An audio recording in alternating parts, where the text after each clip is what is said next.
তার সামারিটা ছিল এরকম যে সেই জায়গায় প্রথম ম্যাচটা যেভাবে ব্রাজিল খেলেছে তার চেয়েও অনেক ভালো খেলার ক্ষমতা তাদের রয়েছে, এবং প্যারাগুয়ের এগেনস্টে নেক্সট যে ম্যাচটা রয়েছে 11 তারিখে, সেই ম্যাচটাতে তারা অন্যরকম একটা ব্রাজিলকে দেখতে পাবে সারা বিশ্ব।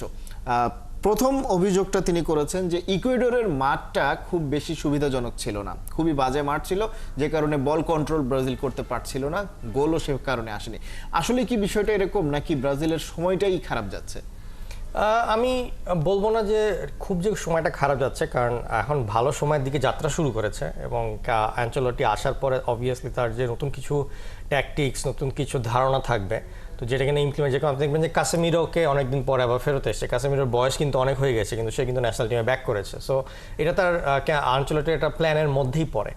তো যে জিনিসটা, হ্যাঁ, একটা সাইড ঠিক যে ইকুয়েডরের মাঠটা খারাপ ছিল, যার কারণে তাদের যে পাসিং বলেন বা ফার্স্ট টাচ বলেন সেগুলো তো সমস্যা হচ্ছিল। আর পাসিং আর ফার্স্ট টাচ সমস্যা হলে আপনি অ্যাটাকটা ইনিশিয়েট করতে পারেন না, তো যার কারণে ওইখানে একটা প্রবলেম ফেস করেছে। বাট হ্যাভিং সেড দ্যাট, আপনার আনচেলোটি যে জিনিসটা, তার কিন্তু এই পুরো রেজাল্ট আনতে কিন্তু সময় লাগবে। কারণ যেটা আমি বলছিলাম এর আগের দিন, যে সে একটা ইউরোপিয়ান ধাঁচের ধারণার জায়গা থেকে সে এখন সাউথ আমেরিকান ধারণাতে এসছে।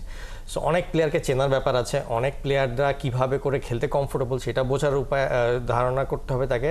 সো আমি মনে হয় সব কিছু মিলায় একটু স্লো স্টার্ট হবে।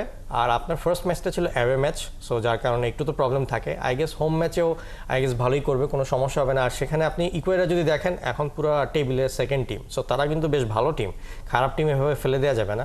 সো আই থিঙ্ক আমি বলবো, যেহেতু ম্যাচটা হারেনি, অ্যাওয়ে ম্যাচে 1 পয়েন্ট নিয়ে এসছে, সো নেক্সট যে 3টা ম্যাচ আছে আপনার, আমার মতে ওই 3টা ম্যাচে জিতেই ব্রাজিল বার হয়ে আসবে।